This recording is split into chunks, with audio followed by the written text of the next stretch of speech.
Good morning, good afternoon, guys.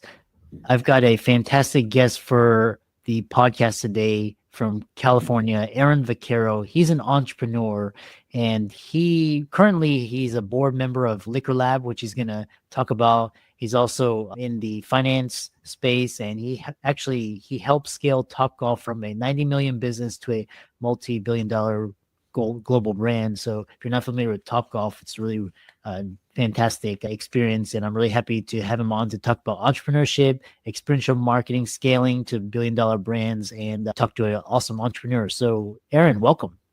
Thank you. Thanks for having me, Chris. Yeah. Briefly journey your story. You had a background in investment at West River Group, and then now you're scaling and now you're doing Liquor Lab. So talk about that. Yeah, absolutely. I say I really have only ever had one job. I went to school and I studied math and finance. And then coming out of school, I got a job at West River Group, which is our venture capital firm. At the time, it was like 3 people and a dog. But with this brilliant leader named Eric Anderson, who was the founder. And we had a nice business doing venture lending and investing with debt into startups that were a little more mature. But we also had an investment in this company called Topgolf, which Eric had helped bring to the US actually much earlier in 2004. It's one of those companies that's like a 15-year overnight success. Topgolf started in 2000 in the UK and then came to the US in 2004, but really hit the national stage around not until 2015, 2016, when we opened Las Vegas. But when I joined, he had just gone from being an investor to becoming the CEO of Topgolf as well.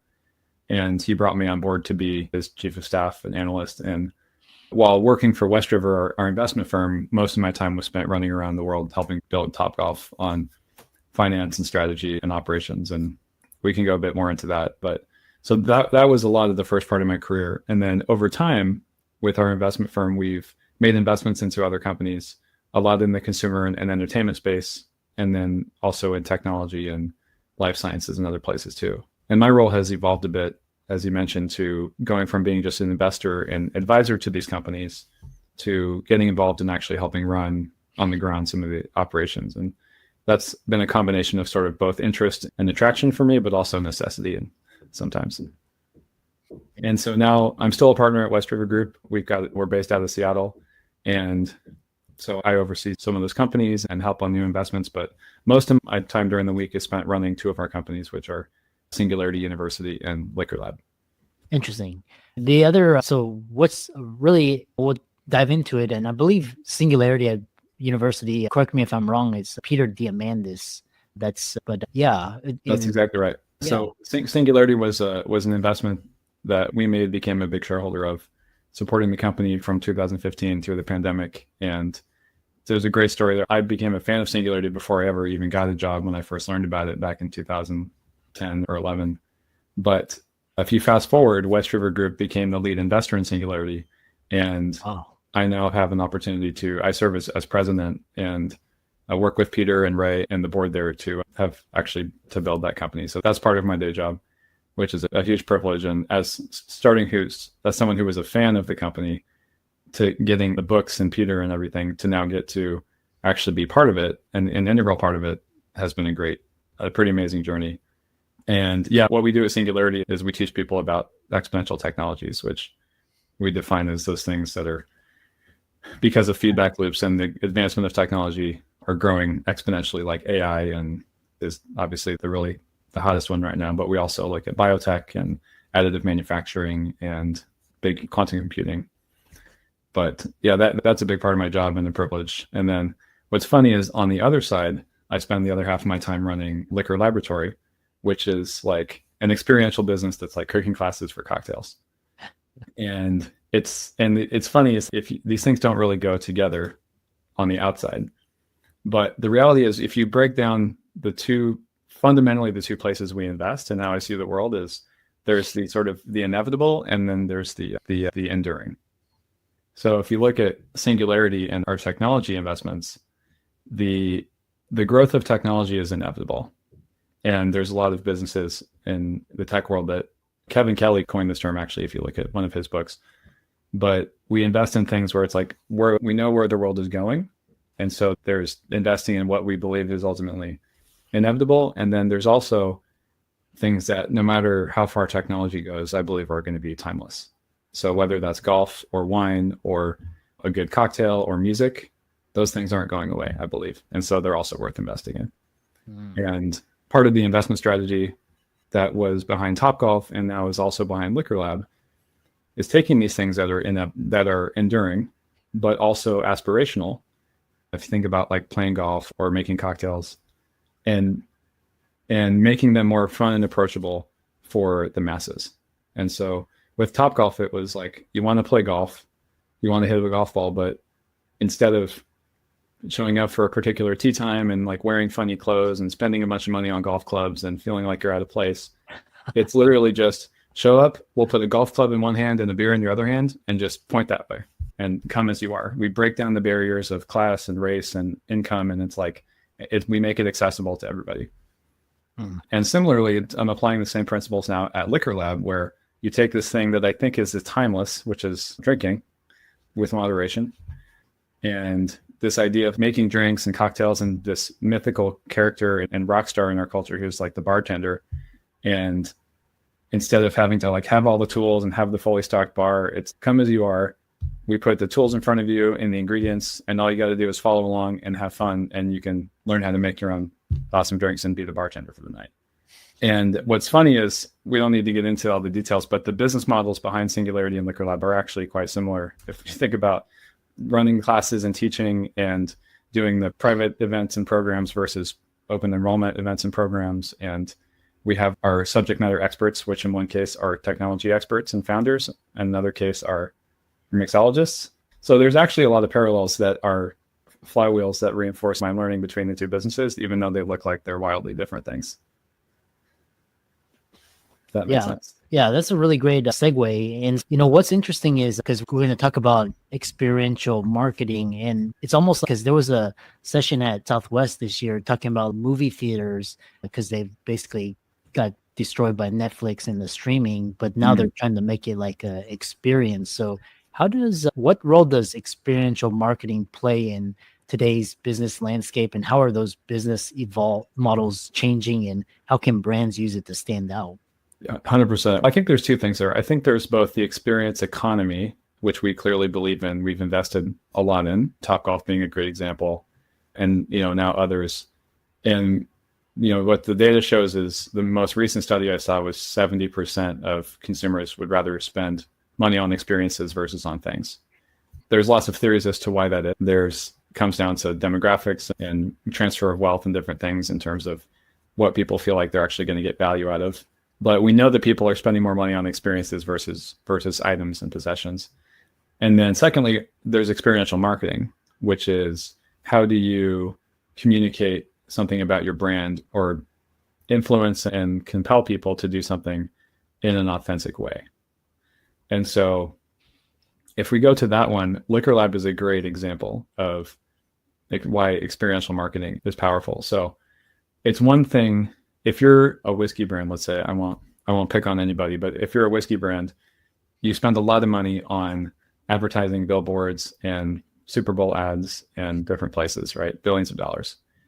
Do you think that is more powerful, or are you going to get better results by actually putting the product into the hand of the consumer and not just handing out samples at the liquor store, but getting them to use it to then create something that they believe in? Oh, I made this and it's delicious, right? And so what Liquor Lab has the potential to be is, as we're building this brand to teach people to make their own cocktails at scale, is the world's best experiential marketing platform for spirits brands. Because if I'm XYZ brand out of Louisville, and we're going to be teaching 12,000 or 50,000 people a year to make an old fashioned, I want them using my brand to do it. Because when they go home and it's time to make drinks for my friends or my girlfriend at home, I'm going to go gravitate to the product that I learned with, because I'm like, I know how to use this and I'm comfortable with it. From there, you can branch out. But we know that if I use Maker's Mark to make my first old fashioned, that's what I'm going to go back to, because that's what we've seen. And to the point about why does experiential marketing matter and why has there been such a gravitation towards this? Similarly with, I think, media in general, there's just such an onslaught of noise in the world, right? There's so much marketing, and we just get hit every single day constantly by Instagram ads and Facebook ads and radio ads. And it's hard to navigate like what's really authentic. And when you have experiences with a product or with a brand, it's harder to fake. And you feel like, okay, it's the same reason that long form, like podcasts like this, are so popular and I think drove a big result in the election, for example, is because the unedited sort of long form experience feels more genuine than whatever they cut together. It's like, it's pretty obvious now, but you can, with a 30-second ad, you can show whatever you want to show. It's harder to hide the authentic experience when you're actually in person doing something. Yeah. And what's really interesting, because you've taken your singularity with this exponential technology and then the experiential, how do you view AI, or how are you using AI in either scaling these businesses or actually improving the experience? Because experience is a human thing. It's a human connection. How do you view AI in all of this? Oh yeah, that's a great question. The way that we've been implementing AI, in particular generative AI, is I haven't replaced anyone with it. But what we have done is use it to augment our team. I can tell you at Singularity, we just finished 2024 with Singularity's the most profitable year that it's ever had. We're doing the work right now with about 20 people that in 2019 we were doing with about 200 people. So we're doing so much more with less. Part of that is cutting out a lot of stuff that was not useful. And part of it is extending our team's capabilities, right? And so I can write more, I can iterate, I can do everything so much more and faster using tools like we use Claude and ChatGPT and Midjourney and all these things. That can extend into like, how do we create programs for Singularity and put different blocks of technology together to make interesting curriculum? That can also be used for creating menus for Liquor Lab classes, right? Or I'll have a team. What AI can't do as well, though, we'll see where we get, is know what ingredients are going to taste good together in a cocktail. I'm sure someone's going to reply to us here and prove me wrong on that. But I have people to create amazing drinks and flavors. But then if I put the flavors and the menu into the AI, it'll give me 15 options for creative names that we can call it. And that's now something we don't have to spend a bunch of time on. We just get immediately, it juices our creativity by coming up with ideas, right? So I view it as an extension and augmentation of what we normally would spend cycles computing with our own brains, of just go come up with 100 ideas, and then I will do the job of editing rather than of production. And in the experiential industry, what's like the secret sauce to like creating that wow moment, that kind of what is it called? The fanatic, the loyalist in any industry, hospitality, entertainment, etc. I don't know if I have the answers for any industry. I can tell you things that we thought about at Topgolf. One is, think about your brand purpose and the feeling that people have coming there. Our rallying cry at Topgolf was creating moments that matter for everyone. So it wasn't actually about the golf or the food. It was about creating moments for families, for friends, for coworkers, for dates that were meaningful and memorable, and empowering our team to do that, right? Disney does a great job of this. There's other brands that have pioneered this thinking. And we learned some of this actually bringing our team to the Disney Institute. So I'll give them some credit. But it's those magical moments of, I'll give you an example. It's a fun story. We had a family at Topgolf, and they were having a great time. And the dad or somebody posted a picture on Facebook and tagged us. And it was a picture of the guy driving the Kubota, cleaning up the golf balls. And so he posted the picture and said, "Hey, I found my dream job." And in real time, because our team is monitoring all the time, like things that are getting posted, saw that. And while they were still there, 15 minutes later, the manager of the venue, we had go up, find them at their bay and bring a job application and show up to their bay and say, "Hey, I'm a manager. I heard that your dream job is to drive a Kubota for us. So I thought here's an application if you want to apply." And those little funny moments are just so magical of, oh my gosh, like how did that just happen? So one is like paying attention and looking for opportunities. Will from Four Seasons, this book, Unreasonable Hospitality, I just gave that book to my whole team because he does such a good job of articulating that of what they did at, not the Four Seasons, 11 Madison, the restaurant. So I read Unreasonable Hospitality. So having that freedom and creativity is key. I think the other thing that makes a big difference is like details matter. So and it's almost subconscious, right? Of when you come into a place and everything is just in place and all the colors match and everything is on brand and it's all perfect. Even if we don't pick up on those things consciously, it's subconsciously you do, right? It's like when I go through a pitch deck as an investor, if all the pages are aligned and the text is aligned and the font, it's actually well designed. I may not be calling that out specifically, but it just feels more quality, right? It feels more put together. So if I go into an experience like at Liquor Lab, and there's just a difference between something that feels like a quality finished product and finished experience versus something that's thrown together and there's details missing. And that's why it really matters to like really stress the details. And it's hard to push yourself to that extent sometimes, but I really think it's worthwhile to actually fret all of those things. Yeah. That book, Unreasonable Hospitality, is really, and I think there was another really good one, is like the gold standard with the Ritz-Carlton, just very attention to details. Totally. They're amazing. They're the best. Yeah. We have a few more minutes left. And like for the audience, what were some of the challenges in scaling these kind of experiential brands? And what are like key takeaways for the audience if they're considering scaling? I can tell you that one of the challenges with scaling a brand like Topgolf is we were building in the real big expansion era from probably like 2014, 15 through. Ultimately, we sold the company in 2021 to Callaway Golf Company. There's a whole story there. I can tell you, without the pandemic, Topgolf would have gone public itself, and then all of a sudden the world was shut down. But for a number of years there, we were building 8 to 10 Topgolfs a year, and each one of those is a $25 million project or something. It's like Eric always said, it's like building a minor league baseball stadium every month. Is what we were doing. It's crazy. And that's a huge capital. We're putting $250 million a year into the ground, and that's a big capital requirement. And some of the secret sauce behind it was we had really good partners, both on equity and debt financing, of developed a system of knowing where the money was going to come from. And we had REITs and debt financing and different things. So we developed a scalable model for financing these things that worked when we were doing 2 or 3 per year, and then was able to scale to do 10 a year. And it was great business. It was great for us, and it was great business for those people who were in the business of financing these projects.